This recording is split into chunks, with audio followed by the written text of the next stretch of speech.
ये आदर्श राज्य जो है ये राम राज्य कहलाता है और ये एक दिन में संभव नहीं हो पाता।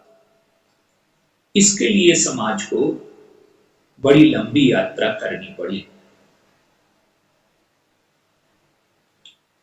जो धर्म राज्य है वो संविधान का राज्य है, कानून का राज्य है।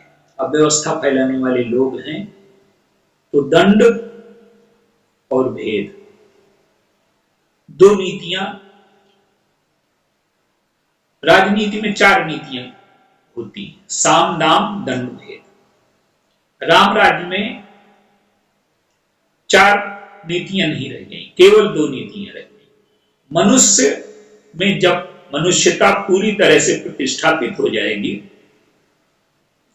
तो चारों नीतियों की आवश्यकता नहीं रहेगी। जब तक मनुष्य में पशुता है, राक्षसत्व है, तब तक दंड और भेद की आवश्यकता है।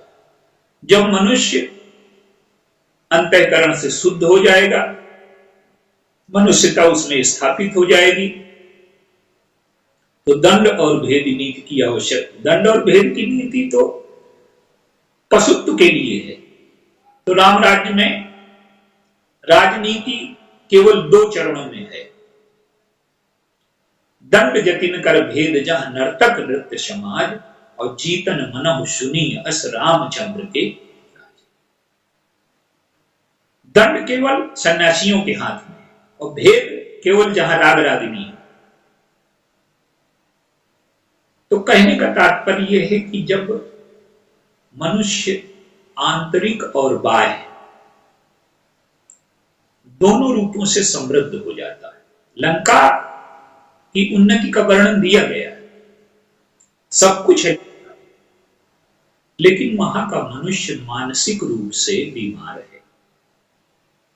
अयोध्या में भी समृद्धि है, लेकिन अयोध्या की जो समृद्धि है वो तब राम राज्य स्थापित हुआ जब लंका की विचारधारा का समाप्त। आइए राम राज्य कैसे स्थापित हुआ। दशरथ जी सोचते हैं कि हम कल राम राज्य दशरथ की गद्दी में भगवान राम को बैठा देंगे। राम राज्य का अर्थ है जब रावण की विचारधारा विश्वास रखता है, दूसरे का छीन करके स्वयं अपने सुख और समृद्धि की चिंता करता है, वो रावण। और जब तक ये विचारधारा जीवित है तब तक राम राज्य की स्थापना नहीं हो सकती। सोचते हैं कि गद्दी में बैठने से राम राज्य बन जाए। भगवान राम के गद्दी में बैठने से राम राज्य नहीं बनता। राम राज्य तो तब बनेगा जब भगवान, और हृदय में बैठने का तात्पर्य है कि भगवान राम मर्यादा पुरुषोत्तम है। जब प्रत्येक व्यक्ति के हृदय में मर्यादा की स्थापना हो जाए, प्रेम की स्थापना हो जाए, राम राज्य का मतलब जी गद्दी पर बैठे और लंका में रावण का राज्य समाप्त हुआ। मर्यादा पुरुषोत्तम का क्या अर्थ है? मर्यादा पुरुषोत्तम का तात्पर्य ये नहीं है कि जो पुरानी परंपरा और मर्यादाओं का पालन करते हैं।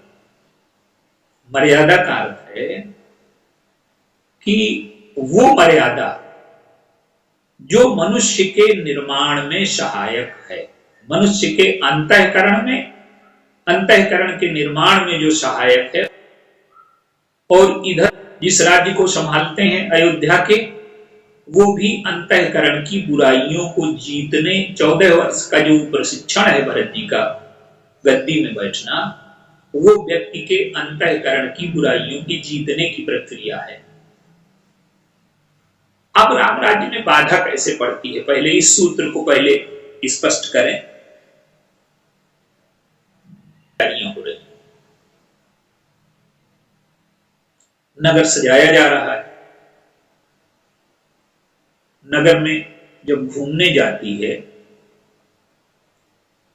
तो देखती है कि सजावट हो रही, तो उसके हृदय में जलन होती है।